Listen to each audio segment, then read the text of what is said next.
Bonjour, Eric Gibaud, ericgibaud.com. Noël arrive, les cadeaux arrivent, les rois mages pour certains. Et donc, plein de gens m'envoient un email en me demandant quel appareil photo dois-je acheter. J'avais déjà fait une vidéo là-dessus, mais là, on va actualiser vu qu'on arrive en période de cadeaux, en période d'auto-cadeaux. Et donc, il y a des nouveautés dont je vais parler. Allez, on commence tout de suite.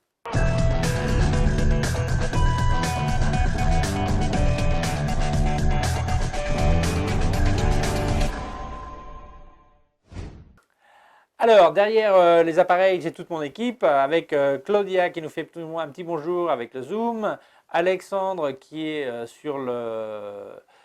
au contrôle du son et Sarah qui nous regarde en bas et qui nous surveille en regardant son mobile, son téléphone en même temps. Ok, alors, comment je vais baser mon essai? Alors, n'oublie pas de t'abonner à ma chaîne YouTube. Avant, je disais s'inscrire, mais Alexandre m'a dit en français, on dit surtout s'abonner. Sur ma chaîne YouTube, youtube.com/Eric Gibaud. Si tu as une quelconque question, tu peux m'envoyer un email à info@ericgibaud.com et mon site web ericgibaud.com/fr pour la version française. Alors, comment ai-je basé cette vidéo? En fait, je me base sur un petit peu ce que j'ai vu, aussi bien durant l'année, les tests que j'ai faits, ce que j'ai vu au Salon de la photo à Paris, et aussi sur certains magazines. Par exemple, là, j'ai le chasseur d'images. Alors ça, c'est un spécial objectif, donc celui-là, non, parce que je vais parler d'appareil, non pas d'objectif. Alors, j'ai le réponse photo, choisir son appareil photo, j'ai le chasseur d'images, les tests, ok? Et puis ce que j'ai lu en général sur Internet, ok? Alors, ce que je vais dire, ça va peut-être vexer certains. La première chose que je vais dire, là, je ne vais pas parler des appareils photo de base. C'est-à-dire, je ne vais pas parler de réflexe Canon 1300 ou le T6. Je ne vais pas parler non plus de Nikon du 3400, 3200. Pourquoi? Parce qu'en fait, pour moi, ces réflexes de base, c'est un genre d'appareil ils sont très bons. Il y a pas, je ne vais pas discuter la qualité, mais je pense que ce n'est pas le genre d'appareil qu'il faut acheter puisqu'on va être très rapidement très court. Et surtout qu'il y a d'autres options qui offrent beaucoup plus de possibilités que ça. Donc beaucoup de gens qui achètent ces réflexes, c'est parce qu'ils veulent un réflexe, mais ils ne se rendent pas compte qu'en fait ce qu'ils ont besoin, c'est un appareil photo et pas nécessairement un réflexe. Donc ces deux appareils, ces deux gammes, je ne vais même pas en parler parce que je pense que celui qui veut s'acheter un appareil photo, c'est parce qu'il a envie de faire de la photo, donc il devrait commencer par quelque chose d'un peu plus évolué. Parce que surtout quand on regarde ces appareils photo de base, souvent un téléphone portable fait déjà la même chose, sauf la taille du capteur qui est plus petite, mais offre déjà plus de possibilités, ou même certains compacts avancés offrent plus de possibilités que ces appareils, ou certains bridge qui offrent plus de possibilités que ça. Donc on va commencer directement par la gamme juste au-dessus. Alors, je vais commencer par la gamme de 6 à 700 euros. Alors, ça, c'est une gamme d'entrée de jeu. Et des gens disent, oh, mais 700 euros, c'est déjà beaucoup d'argent. Ben oui, mais il n'y a pas de miracle. Sinon, on peut utiliser son téléphone. Mais quand on voit certains gens qui font des photos avec un téléphone à 1000 euros, je pense que si la photo t'intéresse, il faut quand même prévoir un certain budget minimum. OK?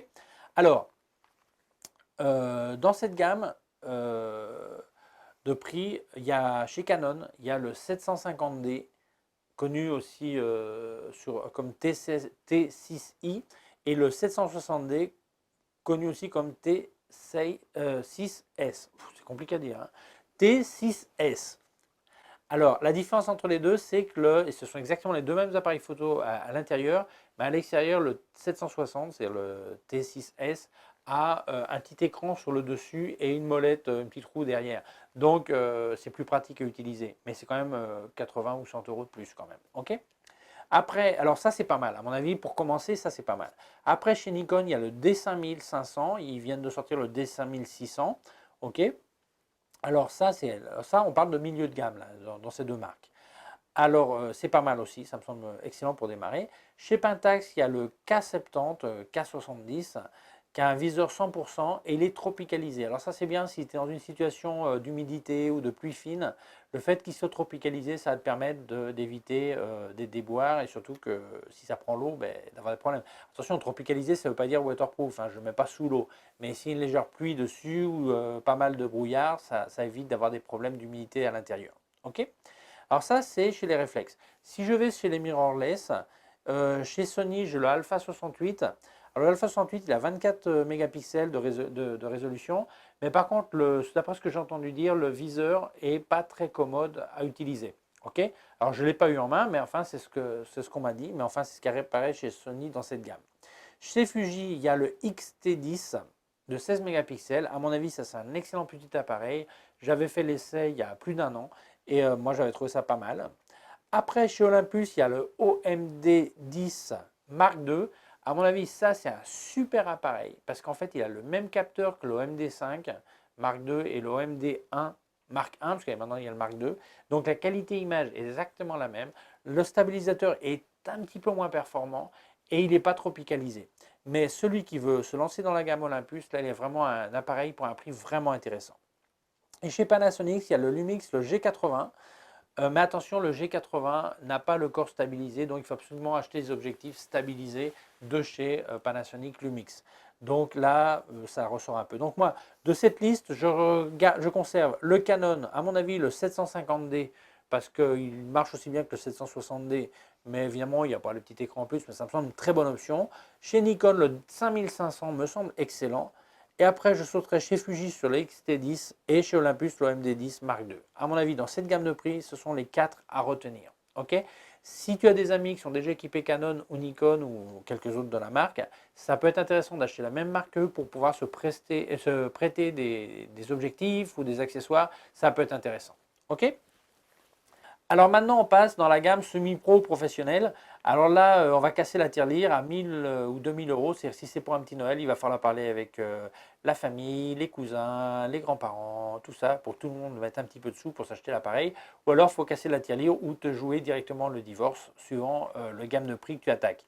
Là, en train de parler des prix de 1000 à 2000 euros. Mais bon, il y a certains qui vont quand même jusqu'à 7000. Donc, on va voir. Alors là, je vais te faire par marque. Ok, chez Canon, il y a le 80D, le 7D Mark II, le 6D, le 5DS, le 5DR, le 5D Mark III, le 5D Mark IV et le 1DX Mark II. Alors, qu'est-ce que je retiens dessus? Alors le 80D, à mon avis, c'est une excellente option. C'est un appareil très bien construit qui coûte dans les 1200 euros le boîtier. Et ça, c'est une grande option. Après, une valeur sûre, c'est le 7D Mark II, qui est vraiment, c'est comme en fait un mini 1D Mark II, ils disent. C'est ce qu'ils disent quand ils l'ont sorti en fait. Et apparemment, c'est vraiment un très bon appareil en format APS-C. Ok. Si tu veux du full frame, il y a le 6D, mais alors il est très bien en prix, mais par contre, il est déjà un petit peu vieux quand même. Et sinon, tu as le 5DS et le 5DR qui te montrent jusqu'à 50 mégapixels. Mais là, l'ISO jusqu'à 6400. Et c'est vraiment si tu as besoin de très haute résolution. Sinon, moi, je ne vois pas vraiment l'avantage. Il y a le 5D Mark III et le 5D Mark IV qui sont vraiment des bêtes de course, mais à prix d'or. C'est un 5D Mark IV, c'est vraiment très très cher. C'est vrai que c'est excellent, ça a la vidéo 4K, ça a plein de choses. Le 5D Mark III n'a pas vidéo de 4K, mais ça reste encore une bonne option, mais c'est quand même beaucoup d'argent pour ce que font la majorité des gens. Donc à mon avis, c'est quelque chose à regarder. Et après, le 1DX Mark II vaut avec un boîtier à 6300 euros. C'est vraiment pour les pros de chez Pro. Donc je ne sais pas si vraiment ça vaut le coup. Les gens qui regardent mes vidéos, je ne sais pas si c'est ce genre de client de ce genre d'appareil. Je ne crois pas. Ok, c'est pas qu'ils n'en aient pas les moyens, mais ceux qui s'achètent ce genre de matériel, normalement, c'est parce que ou c'est pas lui qui le paye, ou c'est quelqu'un qui est vraiment tellement décidé qu'il ne regarde pas forcément sur Internet quel appareil regarder. Il a peut-être aller directement chez Canon, il a essayé en main ou un truc comme ça. Ok. Donc voilà, moi de la gamme, je prendrais ou le 80D, ou le 7D Mark II, ou un 5D Mark III ou Mark IV. Voilà. Passons chez Nikon. Alors chez Nikon, on a le D7200, le D500, le D750 et le 610, le DF, le D810 et le D5. Et le 7200 a un prix raisonnable pour les performances que ça offre. Moi, mon favori, c'est le D500, qui est le remplaçant du D300. C'est pour du APS-C en action, à mon avis, c'est excellent. C'est un boîtier qui vaut quand même 2800 euros, mais c'est une construction fantastique. D'ailleurs, beaucoup de gens pensaient que le 7000, la série 7000 remplaçait la D300. En fait, c'est faux. La preuve est que tout le monde réclamait. Et finalement, le D500 est enfin sorti. Et à mon avis, je l'ai eu entre les mains au Salon de Paris. C'est vraiment une bête de course. Ok. Si tu veux du full frame, le 750 et le 610 ont un prix raisonnable. Le DF, pour moi, c'est un look super, mais vraiment, ça reste très court vis-à-vis des promesses qu'ils avaient fait au niveau des résultats. À mon avis, c'est beaucoup d'argent pour ce que c'est. Si tu veux un look ancien, autant t'acheter un Olympus, tu as un look ancien, ok. Après, tu as le D810 avec 36 millions de mégapixels pour 3200 euros. moi je pense que c'est quand même une super option. Si tu n'as pas besoin de vidéo 4K, dans ce cas-là, si tu doutes, si tu hésites entre un Canon 5D Mark IV et ça, eh bien moi je choisirais peut-être plutôt ça, ce Nikon, ok? Et après, tu as le D5. Alors ça, c'est une arme létale, mais à 7000 euros. C'est vraiment le truc du reporter. C'est vraiment beaucoup de sous, mais c'est vraiment fantastique. Donc moi, je te résume. Si tu veux du Nikon, moi, je prendrais sans doute ou un D500 ou un 750 probablement.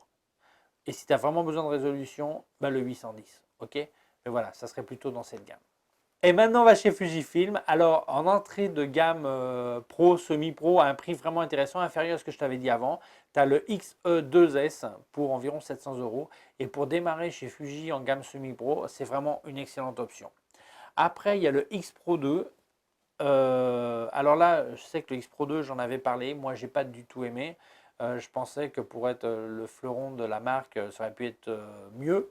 Mais apparemment, je ne suis pas le seul à penser ça, puisque les magazines eux-mêmes mettent, de la même manière que je l'ai fait, une meilleure note au XT2 qu'au X Pro 2. Alors, ça a un viseur optique électronique, ça les deux, mais moi je trouve que c'est pas vraiment pratique à utiliser. Je pourrais que ça pourrait être beaucoup plus facile à utiliser, bien mieux. Alors moi, ce que je préfère, c'est Fujifilm sur le XT2. Ça fait 1700 euros le boîtier, mais à mon avis, c'est vraiment excellent. Et vraiment une super opportunité, une grande chance de faire une bonne acquisition au niveau du prix chez Fujifilm, c'est qu'il reste encore le XT1 à un prix vraiment bas, dans les 1100 euros, pour un appareil photo excellent. Donc moi chez Fuji, si j'achetais un appareil photo, j'achèterais un XT2 sans aucun doute. C'est exactement ce que je prendrais, un XT2 chez Fuji. Ok? On passe à la famille. Je dis la famille parce que moi je suis chez Olympus. Donc là, comme je vais parler d'Olympus, je me sens famille. Alors chez Olympus, il y a le Pen F, qui est un compact très efficace. Mais à mon avis, c'est cher pour 1200 euros. On paye un premium pour un appareil qui a un look d'enfer. Mais moi, pour moi, ce n'est pas suffisant. Je préfère, ça a toutes les caractéristiques qu'offrent les autres Olympus. Mais moi, je trouve que c'est petit, ça a certains avantages, mais ça ne m'a pas séduit suffisamment. Le look, c'est pas suffisant pour me séduire. Alors, à mon avis, le gros coup chez Olympus, c'est le OMD E5 Mark II, puisque pour un boîtier à 1100 euros, on a un truc génial. C'est quand même mini réflexe, excellent, c'est ce que j'utilise. Alors évidemment, avec les objectifs, on monte rapidement à beaucoup plus cher, mais si on démarre avec ça, c'est quand même quelque chose de super. Et si tu as vraiment les sous, tu peux passer au MD1 Mark II. Ça vient d'être élu appareil photo de l'année. À mon avis, c'est fantastique, avec des rafales à 60 images secondes, vidéo 4K. C'est vraiment super. Je l'ai eu en main au Salon de Paris. Et vraiment, si j'avais les sous maintenant, c'est ce que je prendrais. Donc achète-moi des trucs parce que je veux me l'offrir. Voilà. Alors fais-moi le cadeau. Ok. Je disais, toi qui regardes la vidéo, hein, pas ceux qui sont derrière l'appareil photo. Ok. Donc ça serait vraiment un appareil fantastique. Ok. On passe chez Panasonic. Alors chez Panasonic, il y a le GX80 et le GX8. Alors GX80, c'est comme un mini GX8, puisqu'il démarre à 650 euros et l'autre va à 1100 euros. C'est 16 et 20 mégapixels suivant les deux modèles. C'est pas mal. Après, il y a le GH4, c'est vraiment l'appareil photo des vidéastes. C'est ce qu'ils aiment, ça marche très bien. Alors n'oublie pas que Panasonic a une stabilisation dans les objectifs et non dans les boîtiers. Contraire à Olympus, qu'ils ont dans les boîtiers, non dans les objectifs, moi dans certains objectifs, ça veut dire qu'il faut absolument que tu utilises des objectifs stabilisés, donc plus chers. Et il faut en tenir compte. Mais le GH4, c'est vraiment une bête de course pour les vidéos. Après, il y a un petit intrus, c'est le GM5. C'est en fait un appareil compact avec des objectifs interchangeables. Et c'est à mon avis un excellent appareil pour le voyage, si on veut voyager léger avec quelques objectifs. Ok. Enfin, de la gamme, moi, je resterai sur le GH4. D'ailleurs, Alexandre qui veut faire de la vidéo, moi c'est ce que je lui conseille, un GH4, il va falloir qu'il parle avec ses parents, les grands-parents, et tous les grands-parents, les voisins, tout ça, parce que ça coûte quand même pas mal d'argent. Ok. On passe chez Sony. Alors chez Sony, l'Alpha 77 II, 77 II. Alors le prix est très intéressant. Il a un autofocus ultra rapide. Pour ceux qui veulent faire alors de la photo de sport, c'est quand même intéressant. Après, il y a deux trucs super. Alpha 6000, le Alpha 6300. Alors le 6000 ne coûte plus que entre guillemets 600 euros et le 6300 vaut le double, 1200. Mais ils ont rajouté la vidéo 4K et quelques petits éléments additionnels. Mais celui qui va à un prix raisonnable pour un volume vraiment contrôlé, une bonne qualité, l'Alpha 6000 est fantastique. Après, il y a la gamme 7. Alors avec le 7, le 7R, le 7S, avec des résolutions de 24, 36 et seulement 12 mégapixels. Celui, le 7S de seulement 12, il est pensé vraiment pour concurrencer le GH4 de chez Panasonic. Et puisqu'il a euh, 12 mégapixels, mais c'est vraiment pensé pour de la vidéo. Et il permet de monter jusqu'à 400 000 ISO. Alors la photo pour paparazzi, c'est idéal, hein. Celui qui veut faire de la photo de nuit sans rien, jusqu'à 25 000 ISO, la photo est clean, mais à 400 000, elle est encore utilisable pour vraiment de la photo d'espionnage, quoi. Ok. Après, il y a le fleuron de la gamme, c'est le 7.2, le 7R2 et le 7S2. Alors, le très haut de gamme, c'est le 7R2 qui a 42 mégapixels, 50 000 ISO et qui est la vidéo 4K et a vraiment une petite taille. C'est un appareil que j'ai eu en main à Paris, au salon de Paris. Moi, il m'a semblé fantastique. Et celui qui veut un prix raisonnable pour du full frame avec tous ses services, Sony, c'est quelque chose qu'il doit regarder sérieusement. Et maintenant, on passe à l'exotique, au tropical, chez Pentax. Alors, je dis pourquoi tropical, parce qu'ils sont un peu différents, Pentax. Alors, il y a le K3-2 qui coûte seulement 950 € pour 24 mégapixels, qui est pas mal, c'est un PSC. Mais surtout, ce qu'il faut parler, c'est le K1, qui est en fait le premier full frame que présente Pentax. Alors, c'est vraiment pas mal pour un prix très raisonnable. Il est tropicalisé, il est vraiment super bien préparé. Je l'ai eu en main à Paris. Il m'a semblé excellent. Alors pour seulement, alors il a 36 millions de pixels, il est full frame, 2100 €. Mais attention, petit problème, Pentax a fait un super prix sur le boîtier. Par contre, sur les objectifs, c'est pas vraiment ça, c'est quand même assez cher. Donc en fait, il faut un cadeau d'un côté, mais il se rattrape sur l'autre. Donc, il faut faire les calculs. Et surtout, n'oublie pas que comme Pentax, il n'y en a pas tellement, les marques tierces ne sont pas en train de proposer des objectifs ou des trucs avec monture Pentax. Donc, ça t'oblige vraiment à acheter la marque Pentax. Et donc, c'est pas forcément les meilleurs prix si tu vas avoir des accessoires de tierces personnes, quoi. Il nous reste à regarder le monde des compacts. Alors, les appareils photo compacts, il y en a tellement que je ne vais pas te faire toute la liste parce que sinon on sera là encore 15 jours et tu vas louper tes fêtes de Noël à cause de moi. Alors, on ne va pas faire ça. Donc, je vais te parler simplement les 3 compacts qui m'ont semblé intéressants. Moi, personnellement, je n'achèterai pas d'appareil photo compact sauf du haut de gamme parce que dans ce cas-là, je préfère utiliser un téléphone. Ça prend la même place, je l'ai déjà sur moi, je l'ai tout le temps sur moi et la qualité peut être similaire. Donc, je vais te parler des 3 compacts intéressants. Alors, j'ai vu le Canon, le G9X de la gamme G, ça fait des années que la gamme G tourne chez Canon. Alors, c'est un appareil qui est vraiment intéressant, pas mal du tout. Après, chez Fujifilm, je garderai le X100T, qui est un petit Fuji qui va très très bien pour un prix raisonnable, mais qui a une grande qualité d'image et comme compact est excellent. Et chez Lumix de Panasonic, le TZ100, qui pour moi est intéressant pour le voyage, puisqu'il a vraiment un zoom assez grand pour une taille réduite. Alors la qualité d'image n'est peut-être pas la meilleure, mais c'est un compromis entre zoom dans si peu d'espace et aussi la relation prix, espace et tout ça. Ok. Donc c'est 3, le Canon G9X, le Fujifilm X100T et le Lumix TZ100. Alors on passe chez les bridges. Alors chez les bridges, pareil, je fais une petite sélection de ce qu'il y a. Alors, je rappelle que le bridge, pour moi, c'est la meilleure option pour les gens qui ne veulent pas changer d'objectif, ils ne veulent pas avoir tout un tas de bazar, mais ils veulent un appareil qui a un petit peu de tout. Alors, je reste avec 4 modèles, enfin 2, je dirais 3,5. Alors, le Panasonic Lumix, le FZ300, qui est le dernier modèle avec la vidéo 4K, mais il y a encore le FZ200 qui a le même capteur. Donc, en fait, si tu n'as pas besoin de vidéo 4K, ça me semble le FZ200 une très bonne option si tu veux faire simplement du Full HD ou simplement de la photo, puisque tu auras une qualité très, très semblable pour un prix raisonnable. Après, il y a le Lumix FZ1000 qui était le premier appareil photo bridge à faire de la vidéo 4K. Il était très cher, mais le prix est bien descendu. Maintenant, il est remplacé par le FZ2000, mais encore très cher, parce que le FZ2000 coûte dans les 1300 €. Donc celui-là, il coûte environ la moitié. Donc ça me semble une excellente option. C'est une bien meilleure option maintenant que quand il est sorti, à mon avis. Et chez Sony, alors là, si tu as les sous, tu peux regarder le RX10 qui est excellent, mais on parle de beaucoup d'argent pour vraiment un bridge de très haut de gamme. Ok, Eh bien voilà, ça c'était mon petit passage sur un résumé de l'année ou de ce qui est sorti, un petit peu de ce qui peut être intéressant.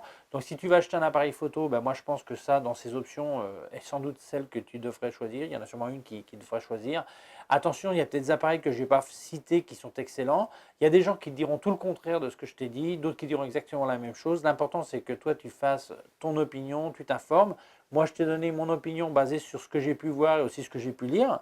Donc, je ne prétends pas être celui qui sait, simplement je t'informe d'après, si moi je me mets dans ta situation, qu'est-ce que je choisirais dans chaque gamme. Ok? Donc, merci beaucoup d'avoir regardé cette vidéo. N'oublie pas de t'abonner à ma chaîne YouTube, youtube.com/Eric Gibaud, mon site web ericgibaud.com/fr pour la version française. Si tu as une quelconque question, tu peux m'envoyer un email à info@ericgibaud.com. Mon Facebook, facebook.com/Eric Gibaud Photo. Quoi d'autre? Mon Instagram, Gibaud. Mon Twitter, Eric Gibaud. Je ne sais plus. Ok, merci beaucoup à l'équipe qui est derrière. Alexandre, Claudia et Sarah. Et Claudia qui nous fait au revoir avec un petit coup de zoom. Et à très bientôt. Merci, au revoir.